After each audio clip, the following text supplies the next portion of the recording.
ನಮಸ್ಕಾರ ಕರ್ನಾಟಕ. ದೊಡವ ಚಿಗವ ಫುಲ್ ಮಿಂಚಿಂಗ್, ಜನಗಳ ಕೊಟ್ಟರು ಕಮೆಂಟಲ್ಲಿ ಸಖತ್ ಪಂಚಿಂಗ್ ಎನ್ನುವಂಥ ವಿಚಾರದ ಬಗ್ಗೆ ನಿಮ್ಮ ಮುಂದೆ ಮಾತಾಡಕ್ಕೆ ಬಂದಿನಿ. ಏನಪ್ಪ ಅಂದ್ರೆ ಕರ್ನಾಟಕದೊಳಗೆ ಇವತ್ತು ನಡೀತಕ್ಕಂಥದ್ದೇ ಬಿಗ್ ಬಾಸ್ ಕ್ರೇಜ್. ಅದೆಲ್ಲ ನಿಮ್ಗೆ ಗೊತ್ತದ, ಪದೇ ಪದೇ ಅದನ್ನು ಹೇಳುವಂಥದ್ದು ಬೇಡ. ಬಟ್ ಕರ್ನಾಟಕದೊಳಗೆ ಬಿಗ್ ಬಾಸ್ನೊಳಗೆ ಇರುವಂಥ ಸ್ಪರ್ಧಿಗಳಿಗೆ ಫುಲ್ ಕ್ರೇಜ್ ಅದ ಅಂತಕ್ಕಂಥದ್ದು ಗೊತ್ತದ, ಅದು ಕೂಡ ಗೊತ್ತದ. ಆದರೆ ಅದ್ರ ಜೊತೆಗೆ ಅಶ್ವಿನಿ ಗೌಡ ಮತ್ತು ಜಾನ್ವಿ ಮೇಡಮ್ಮ ಅಂದರೆ ಇವರಿಬ್ಬರಿಗೆ ದೊಡವ ಚಿಗವ ಅಂತಲೇ ಹೆಸರು ಬಿದ್ದುಬಿಡೋದು. ಏನೂ ಮಾಡೋಕ್ಕಿಲ್ಲ.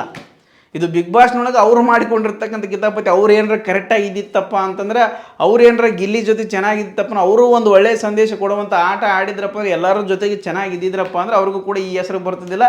ಯಾವಾಗ ಗಿಲ್ಲಿ ದೊಡವ ದೊಡವ ದ್ವಾಸೆ ಕೊಡು, ಚಿಗವ ಚಿಗವ ಚಟ್ನಿ ಕೊಡು ಅಂತ ಯಾವಾಗ ಆಡಿಬಿಟ್ನ, ಅವಾಗಿಂದ ಇವರಿಬ್ಬರಿಗೆ ದೊಡವ ದೊಡವ ಚಿಗವ ಚಿಗವ ಅಂತ ಕಲೆ ಬಿದ್ದುಬಿಟ್ರೆ ಜನ. ಸೊ ಅದು ಇವಾಗಲೂ ಕೂಡ ಕಂಟಿನ್ಯೂ ಆಗತ್ತೆ ಬಿಡತ್ತೆ. ಇವಾಗ ಏನಪ್ಪ ಹೊಸ ವಿಷಯ ಅಂತಂದ್ರೆ, ಈಗ ಗಿಲ್ಲಿ ಹೆಂಗೆ ಕಾರ್ಯಕ್ರಮಗಳಿಗೆ ಹೊಂಟಾನ, ಸೊ ಹಂಗೆ ಗಿಲ್ಲಿ ಅಭಿಮಾನಿಗಳನ್ನು ಗಿಲ್ಲಿನ ಕರೆಸ್ತಾರೆ. ಸೊ ಹಂಗಾಗಿ ಯಾರ್ಯಾರಿಗೆ ಅನುಕೂಲ ಹೆಂಗೆ ಸಿಗ್ತೈತೆ ಹಂಗೆ ಆ ರೀತಿಯಾಗಿ ಅಶ್ವಿನಿ ಗೌಡ ಮತ್ತು ಜಾನ್ವಿ ಮೇಡಮಾರ ಚಿಗವ ದೊಡವ ಇವರಿಬ್ಬರು ಸೇರಿ ಒಂದು ಕಾರ್ಯಕ್ರಮಕ್ಕೆ ಹೋಗ್ಯಾರ ಹಳ್ಳಿ ಒಳಗೆ. ಆ ಕಾರ್ಯಕ್ರಮದೊಳಗೆ ಅವರಿಗೂ ಕೂಡ ಒಂದಿಷ್ಟು ಸನ್ಮಾನ ಮಾಡ್ಯಾರ, ಜನ ಫೋಟೋ ತಕ್ಕೊಂಡಾರ, ಮಸ್ತ್ ಮಜಾ ಮಾಡ್ಯಾರ. ಆಮೇಲೆ ಅವ್ರನ್ನ ನೋಡಿ ಒಂದು ಸ್ವಲ್ಪ ಖುಷಿ ಪಟ್ಟಾರ. ಬಟ್ ಜನಗಳಿಗೆ ಏನು ಮಾಡಾಕಚ್ಚಾರಪ್ಪ ಅಂತಂದ್ರೆ, ಈಗ ನೀವು ವಿಚಾರ ಮಾಡ್ತಿರ್ಬೋದು ಅವ್ರಿಗೆ ಏನೇನು ಕಮೆಂಟ್ ಬಂದಿರ್ಬೋದು, ಜನಗಳು ನೋಡಿದಂಥ ಜನಗಳು ಏನಂದಾರ, ಮತ್ತು ಕಮೆಂಟ್ ಹಾಕುವಂಥ ಜನ ಏನಿದಾರ ಅದ್ರ ಬಗ್ಗೆ ಚರ್ಚೆ ಮಾಡ್ತಕ್ಕಂಥ ವಿಷಯ ಏನಪ್ಪ ಅಂತಂದ್ರೆ, ಇವರು ದೊಡವ ಚಿಗವ ಇಬ್ಬರು ಕೂಡ ನೀವು ಬಿಗ್ ಬಾಸ್ ಮನೆಗಳು ಆತ್ಮೀಯ ಸ್ನೇಹಿತರು. ಮತ್ತು ಈ ಜಾನ್ವಿ ಆದಷ್ಟು ಬೇಗ ಓದಲು ಫೈನಲ್ವರೆಗೂ ಬಂದಿದ್ದು ಕೇವಲ ಈಕೆ ಮಾತ್ರ. ಯಾರಪ್ಪ ಅಂತಂದ್ರೆ ನಮ್ಮ ಅಶ್ವಿನಿ ಗೌಡ ದೊಡವ.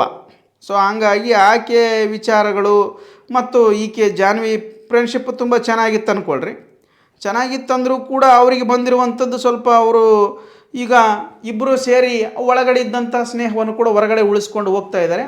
ಆ ಕುಣಿಗಲ್ ತಾಲೂಕಿನ ಹುಲಿಯರೂರು ದುರ್ಗ ಹೋಬಳಿಯ ಬೆಣಚಕಲ್ಲು ಗ್ರಾಮಕ್ಕೆ ಹೋಗಿದ್ರು ಇವರು. ಬೆಣಚಕಲ್ಲು ಗ್ರಾಮದ ಉದ್ಭವ ಮೂರ್ತಿ ಲಕ್ಷ್ಮೀ ವೆಂಕಟೇಶ್ವರ ಸ್ವಾಮಿ ರಥೋತ್ಸವ ಪ್ರಯುಕ್ತ ನಡೆದ ಸಾಂಸ್ಕೃತಿಕ ಕಾರ್ಯಕ್ರಮ ಅತಿಥಿಯಾಗಿ ಹೋಗಿದ್ರು. ಎಲ್ಲಪ್ಪ ಅಂತಾನೆ ಕುಣಿಗಲ್ ತಾಲೂಕಿನ ಉಳಿಯೂರು ದುರ್ಗ ಹೋಬಳಿಯ ಒಂದು ಗ್ರಾಮ. ಅದು ಯಾವುದಪ್ಪ ಅಂತಾನೆ ಬೆಣಚಕಲ್ಲು ಗ್ರಾಮಕ್ಕೆ ಹೋಗಿದ್ರು. ಅಲ್ಲಿ ಅದ್ಭುತವಾದಂಥ ಭವ್ಯವಾಗಿರ್ತಕ್ಕಂಥ ಸ್ವಾಗತ ನೀವು ನೋಡ್ಬೋದು, ಫೋಟೋ ಬರ್ತಾ ಇದೆ ಮೇಲೆ.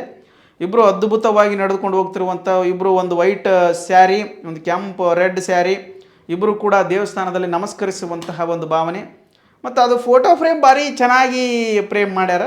ಅದ್ಭುತ ಆಶೀರ್ವಾದವನ್ನು ತೊಗೊಂಡ್ರು ಇಬ್ಬರು ಕೂಡ. ಒಳ್ಳೆಯ ಸ್ನೇಹಿತರು. ಬಟ್ ಅವ್ರಿಗೆ ಬಂದಿರುವಂಥ ಕಮೆಂಟ್ಸ್ಗಳು ಏನಪ್ಪ ಅಂತಂದ್ರೆ, ಕಿತಾಪತಿ ಹೆಂಗಸರು ಅಂತೇಳಿ ಒಬ್ರು ಕಮೆಂಟ್ ಹಾಕ್ಯಾರ. ಅದಾದ ನಂತರ ಒಳ್ಳೇದಾಗಲಿ ಮೇಡಮ್ ಅಂತ ಒಬ್ರು ಹಾಕ್ಯಾರ. ಚಿಗವ ದೊಡವ, ನಾ ಹೇಳಿ ನನ್ನ ಚಿಗವ ದೊಡವ ಅಂತೇಳಿ ಹಾಕ್ಯಾರ. ಅದಕ್ಕೂ ಕೂಡ ಜಾನ್ವಿ ಅವರು ರಿಪ್ಲೈ ಕೊಟ್ಟಾರ. ಅದಾದ ನಂತರ ಬಿಗ್ ಬಾಸ್ ನೋಡಿ ಬಂದೆ ಅಂತೇಳಿ ಭಾಳ ಅದ್ಭುತವಾಗಿ ಕಮೆಂಟ್ಸನ್ನು ಹಾಕ್ಯಾರ. ಪರಿಶುದ್ಧವಾದ ಗೆಳೆತನ BB ಟಾಪ್ 6 ನೀವು ಇರಬೇಕಿತ್ತು, ಬ್ಯಾಡ್ ಲಕ್, ಒಳ್ಳೆಯ ಮನಸ್ಸುಳ್ಳ ವ್ಯಕ್ತಿತ್ವ ಅಂತ ಇನ್ನೊಬ್ರು ಹಾಕ್ಯಾರ.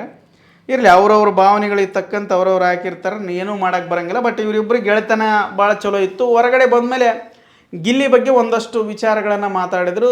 ಏನಪ್ಪ ಅಂತಂದ್ರೆ, ಇವರು ಗಿಲ್ಲಿ ತುಂಬ ಒಳ್ಳೆಯವನಂತ ನನಗೆ ಯಾವತ್ತೂ ಅನಿಸ್ಲಿಲ್ಲ ಅಂತ ಅಶ್ವಿನಿ ಗೌಡ ಕೂಡ ಹೇಳಿದರು. ಅದಾದ ನಂತರ ಗಿಲ್ಲಿ ಬಡವನಿಗೆ ಗೆಟಪ್ ಹಾಕೊಂಡು ಗೆದ್ದಾನ ಅಂತ ಕೂಡ ಅಶ್ವಿನಿ ಗೌಡ ಹೇಳಿದರು. ಮತ್ತು ಇವ್ರು ಯಾರಪ್ಪ ಅಂದ್ರೆ, ಆಕಿನ ಶ್ರೀ ಜಾನ್ವಿ, ಈಕಿ ಕೂಡ ಗಿಲ್ಲಿ ತನ್ನ ಕಮ್ಯುನಿಟಿ ಮುಖಾಂತರ ಗೆದ್ದಾನ ಅಂತಕ್ಕಂಥ ವಿಚಾರ ಕೂಡ ಆಕೆ ಹೇಳಿದ್ಲು.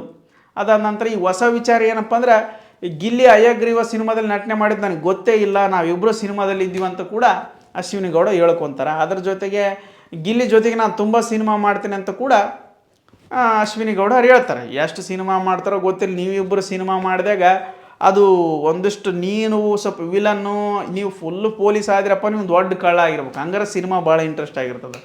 ಇಲ್ಲ ನೀನು ಹೀರೋಯಿನಿ ತಾಯಿ ಆಗಿರ್ಬೇಕು, ಇವನು ಹೀರೋ ಆಗಿರ್ಬೇಕು, ಹಂಗಾರೆ ಮಸ್ತ್ ಗಿಲಿ ಆಗ್ತದೆ.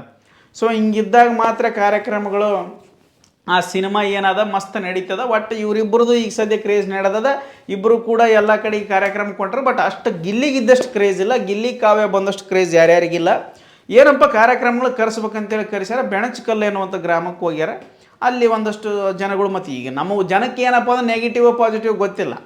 ಟಿವ್ಯಾಗ ಯಾರು ಬಂದಿರ್ತಾರೋ ಅವ್ರ ಜೊತೆ ಫೋಟೋ ತೆಕ್ಕೋಬೇಕು, ಅದೊಂದು ಹುಚ್ಚು ಕಲ್ಪನೆ ಬಡ್ದುಬಿಟ್ಟದು. ನಮ್ಗೆ ಏನೂ ಮಾಡೋಕ್ಕಿಲ್ಲ, ಅವ್ರು ಒಳ್ಳೆಯವರು ಕೆಟ್ಟವರು ಏನೂ ಮಾಡೋಕೆ. ಹಿಂಗೆ ನೋಡಿ ಇತ್ತೀಚೆಗೆ ಹುಲಿಗೆಮ್ಮನ ಜೊತೆ ಕೂಡ ಸೆಲ್ಫಿ ತಗೊಳಕಚ್ಚಾರ ಜನ. ಅಂದ್ರೆ ಹುಲಿಗೆಮ್ಮನ ಭಾಷೆರ ನೀವು ನೋಡಿರಿ, ಅವನ ಅದ್ಭುತವಾಗಿರುವಂಥ ಭಾಷೆ. ಅದು ಸಂಸ್ಕೃತಕ್ಕಿಂತ ಮೀರಿದಂಥ ಭಾಷೆ ಮಾತಾಡ್ತಾಳೆ ಹುಲಿಗೆಮ್ಮ. ಸೊ ಆಕಿನ ಜೊತೆಗೆ ಫೋಟೋ ತೆಗೆಸ್ಕೊಂಡಾರ ಒಳ್ಳೆಯವ್ರು ಅದಾರ ಅನ್ನೋದು ಬಳಿಕ ಈ ಅಶ್ವಿನಿ ಗೌಡ ಜಾನ್ವಿ ಮೇಡಮ್ ಅವ್ರದ್ದು ಯಾಕೆ ಫೋಟೋ ತೆಗಿಸ್ಕೋಬಾರ್ದಂತ ಜನ ತೆಗಿಸ್ಕೊಂಡಾರ. ಬಟ್ ಜಾನ್ವಿ ಮೇಡಮ್ ಅವ್ರದ್ದು ಕತೆ ಏನಪ್ಪ ಅಂದ್ರೆ ಅಶ್ವಿನಿ ಗೌಡಮ್ ಅವ್ರದ್ದು ಬಂಗಾರ ಚಮಚ ಒಳಗೆ ಅವ್ರು ದೊಡ್ಡ ಶ್ರೀಮಂತರ ನಿಮಗೆ ಗೊತ್ತದ.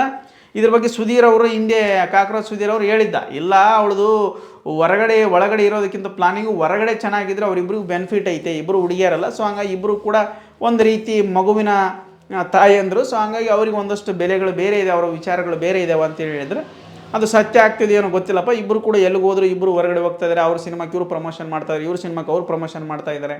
ಸೊ ಹಂಗಾಗಿ ಇತ್ತೀಚೆಗೆ ಕೂಡ ಜಾನ್ವಿ ಅವರು ಕೂಡ ಒಂದು ಸಿನಿಮಾ ಮಾಡಿದ್ರಂತೆ. ಈ ಏಜಲ್ಲೂ ಕೂಡ ಸಿನಿಮಾ ಮಾಡಿ ಹೀರೋಯಿನ್ ಆಗ್ಯಾರ. ಅದು ಕೂಡ ದೊಡ್ಡ ಗ್ರೇಟಪ್ಪ. ಅದು ನನಗಂತೂ ಆ ಸಿನಿಮಾ ಯಾರ್ಯಾರು ನೋಡ್ತಾರೋ ಹೆಂಗೆ ನೋಡ್ತಾರೋ ಗೊತ್ತಿಲ್ಲ. ಒಳ್ಳೆ ಕಂಟೆಂಟ್ ಇದ್ದರೆ ಪಕ್ಕ ನೋಡ್ತಾರೆ, ಅದು ಬೇರೆ ಪ್ರಶ್ನೆ. ಬಟ್ ಆದರೂ ಆಕೆಗೆ ಇರುವಂಥ ಈಗ ಸದ್ಯ ಜನಗಳು ಸರಿಯಾಗಿ ತಗೊಳ್ತಾ ಇಲ್ಲ ಅವ್ರನ್ನ. ಸೊ ಅದು ಯಾವ ರೀತಿಯಾಗಿ ಗೊತ್ತಾಗುತ್ತೋ ಗೊತ್ತಿಲ್ಲ. ಒಟ್ಟಿನಲ್ಲಿ ಇವರಿಬ್ಬರು ಸ್ನೇಹ ಕೂಡ ಒಂದು ರೀತಿ ಚೆನ್ನಾಗಿ ನಡೀತಾ ಇದೆ. ಗಿಲ್ಲಿ ಕಾವ್ಯದ ಯಾವ ರೀತಿ ನಡೀತಾ ಇದೆ ಅದೇ ರೀತಿಯಾಗಿ ಅಶ್ವಿನಿ ಗೌಡ ಮತ್ತು ಜಾನ್ವಿ ಅವರ ಸ್ನೇಹ ಕೂಡ ನಡೀತಾ. ಇದರ ಬಗ್ಗೆ ನಿಮಗೆ ಏನು ಅನ್ಸಕತ್ತೆ ಅನ್ನೋವಂಥದ್ದನ್ನು ಕಮೆಂಟ್ ಮಾಡ್ರಿ ಅಂತ ಹೇಳ್ತಾ ಇವತ್ತಿನ ಈ ವಿಡಿಯೋವನ್ನು ಕೂಡ ಇಲ್ಲಿಗೆ ಮುಗಿಸ್ತಾ ಇದ್ದೀನಿ. ಧನ್ಯವಾದಗಳು.